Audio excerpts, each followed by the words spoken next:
My fellow Americans, 4 years ago, we launched a great national effort to rebuild our country, to renew its spirit, and to restore the allegiance of this government to its citizens. In short, we embarked on a mission to make America great again for all Americans. As I conclude my term as the 45th President of the United States, I stand before you truly proud of what we have achieved together. We did what we came here to do, and so much more. This week, we inaugurate a new administration and pray for its success in keeping America safe and prosperous. We extend our best wishes, and we also want them to have luck, a very important word.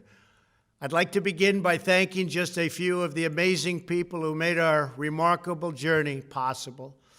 First, let me express my overwhelming gratitude for the love and support of our spectacular First Lady, Melania. Let me also share my deepest appreciation to my daughter Ivanka, my son-in-law Jared, and to Barron, Don, Eric, Tiffany, and Lara. You fill my world with light and with joy. I also want to thank Vice President Mike Pence, his wonderful wife Karen, and the entire Pence family.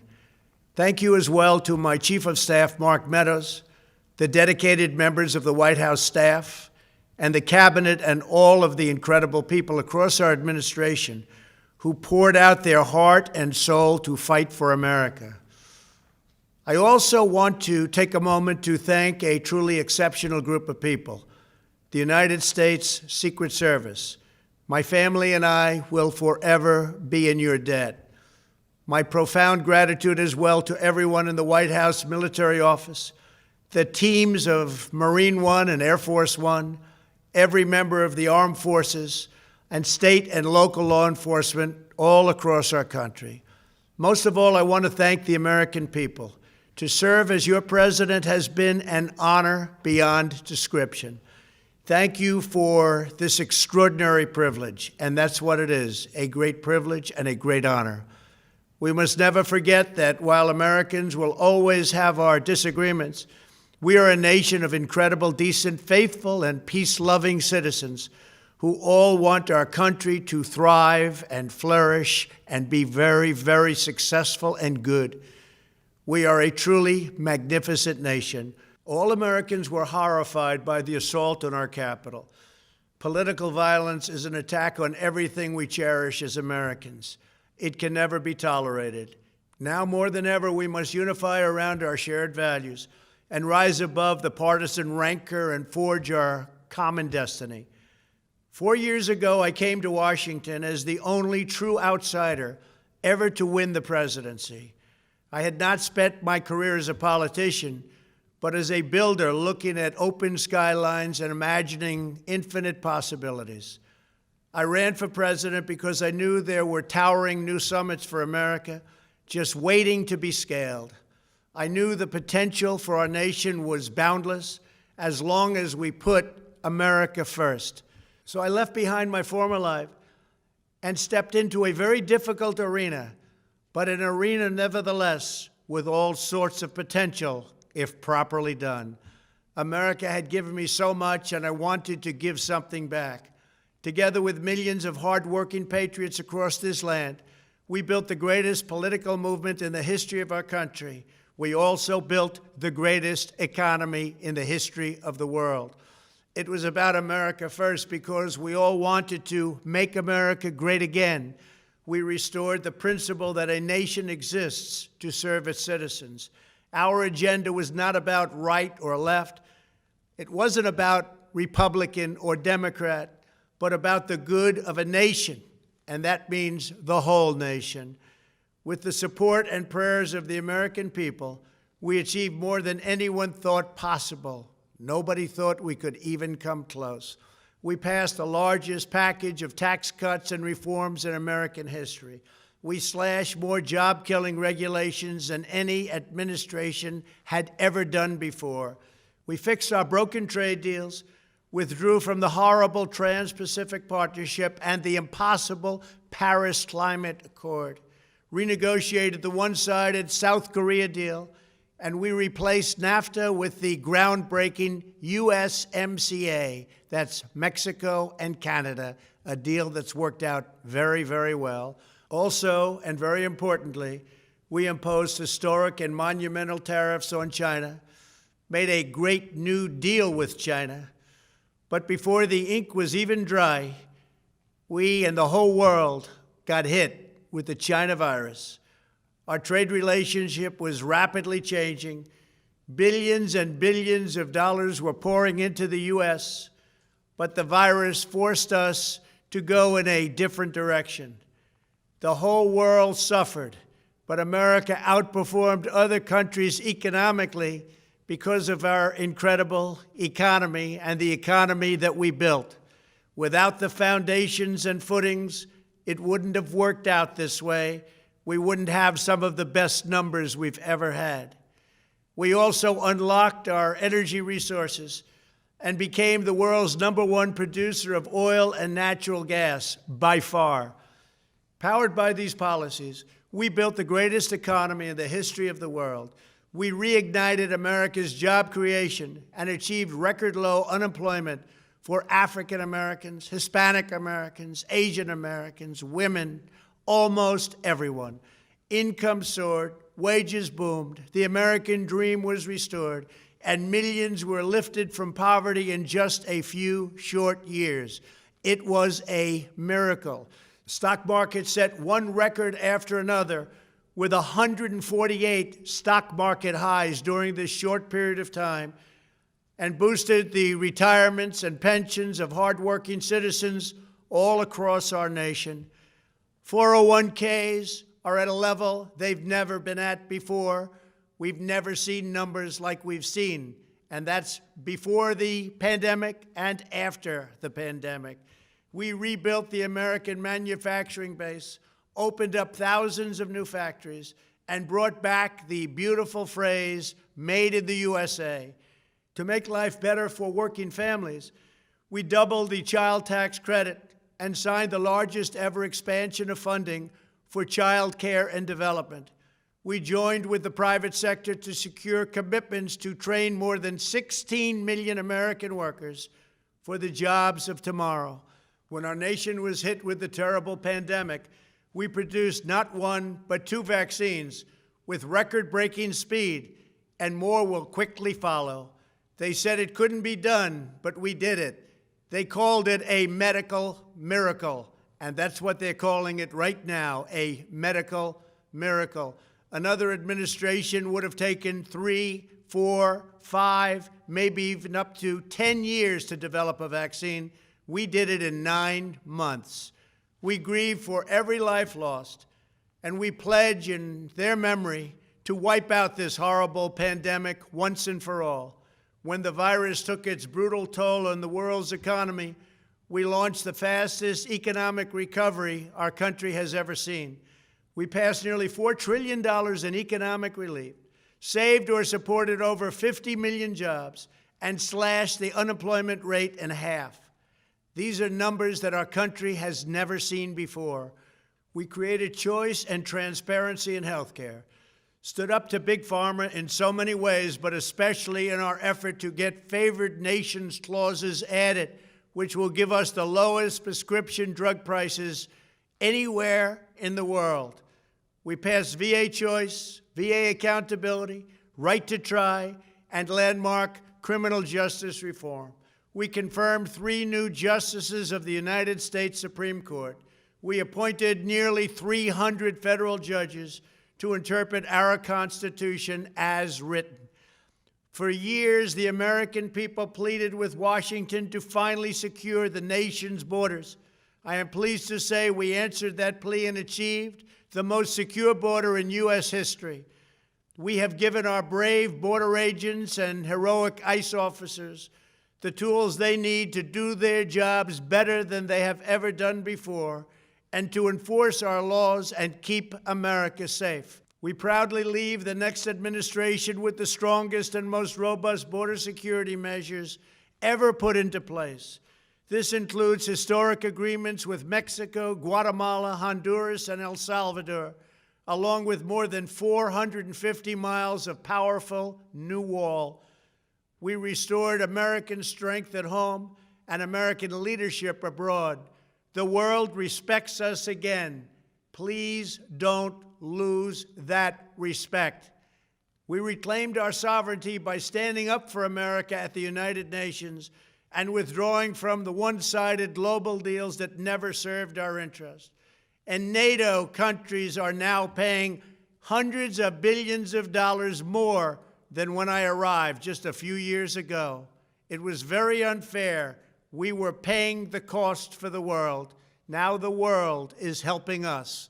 And perhaps most importantly of all, with nearly $3 trillion, we fully rebuilt the American military, all made in the USA. We launched the first new branch of the United States Armed Forces in 75 years, the Space Force. And last spring, I stood at Kennedy Space Center in Florida and watched as American astronauts returned to space on American rockets for the first time in many, many years. We revitalized our alliances and rallied the nations of the world to stand up to China like never before. We obliterated the ISIS caliphate and ended the wretched life of its founder and leader, al-Baghdadi.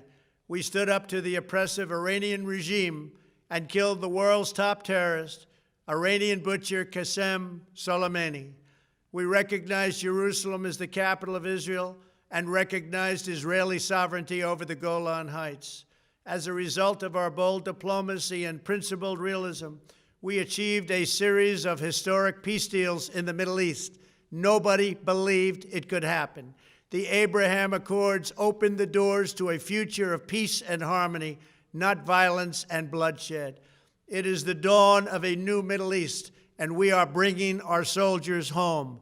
I am especially proud to be the first president in decades who has started no new wars.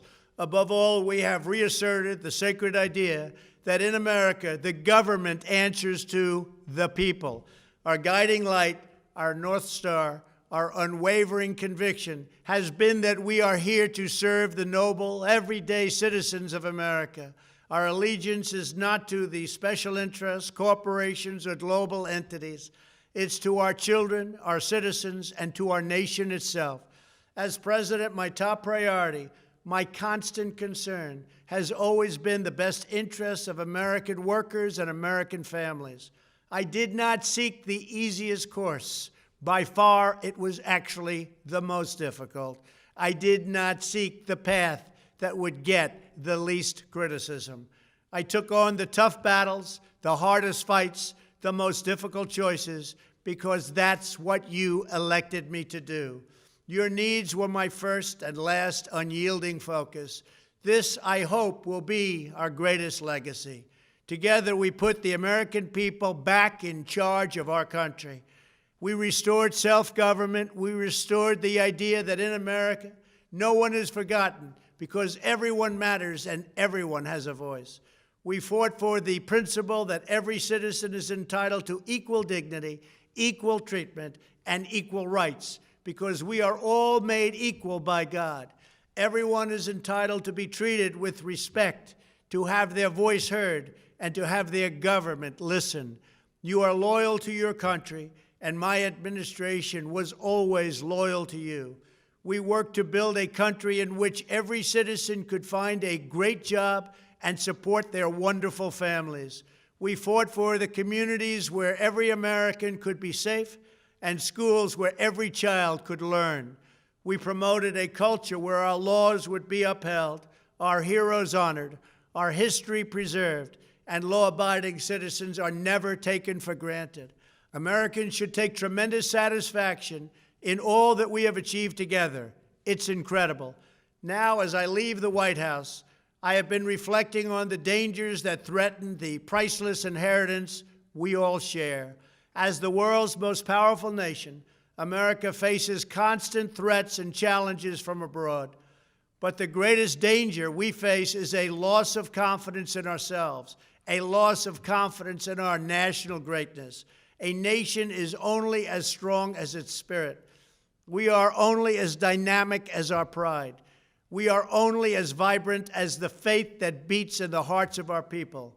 No nation can long thrive that loses faith in its own values, history, and heroes, for these are the very sources of our unity and our vitality. What has always allowed America to prevail and triumph over the great challenges of the past has been an unyielding and unashamed conviction in the nobility of our country and its unique purpose in history. We must never lose this conviction. We must never forsake our belief in America. The key to national greatness lies in sustaining and instilling our shared national identity. That means focusing on what we have in common, the heritage that we all share. At the center of this heritage is also a robust belief in free expression, free speech, and open debate. Only if we forget who we are and how we got here could we ever allow political censorship and blacklisting to take place in America. It's not even thinkable. Shutting down free and open debate violates our core values and most enduring traditions. In America, we don't insist on absolute conformity or enforce rigid orthodoxies and punitive speech codes. We just don't do that. America is not a timid nation of tame souls who need to be sheltered and protected from those with whom we disagree. That's not who we are. It will never be who we are. For nearly 250 years, in the face of every challenge, Americans have always summoned our unmatched courage, confidence, and fierce independence. These are the miraculous traits that once led millions of everyday citizens to set out across a wild continent and carve out a new life in the Great West. It was the same profound love of our God-given freedom that willed our soldiers into battle and our astronauts into space. As I think back on the past 4 years, one image rises in my mind above all others. Whenever I traveled all along the motorcade route, there were thousands and thousands of people. They came out with their families so that they could stand as we passed and proudly wave our great American flag. It never failed to deeply move me. I knew that they did not just come out to show their support of me. They came out to show me their support and love for our country. This is a republic of proud citizens who are united by our common conviction that America is the greatest nation in all of history. We are and must always be a land of hope, of light, and of glory to all the world. This is the precious inheritance that we must safeguard at every single turn. For the past 4 years, I have worked to do just that. From a great hall of Muslim leaders in Riyadh to a great square of Polish people in Warsaw, from the floor of the Korean Assembly to the podium at the United Nations General Assembly, and from the Forbidden City in Beijing to the shadow of Mount Rushmore, I fought for you, I fought for your family, I fought for our country. Above all, I fought for America and all it stands for, and that is safe, strong, proud, and free. Now, as I prepare to hand power over to a new administration at noon on Wednesday, I want you to know that the movement we started is only just beginning. There's never been anything like it. The belief that a nation must serve its citizens will not dwindle, but instead only grow stronger by the day. As long as the American people hold in their hearts deep and devoted love of country, then there is nothing that this nation cannot achieve. Our communities will flourish, our people will be prosperous, our traditions will be cherished, our faith will be strong, and our future will be brighter than ever before.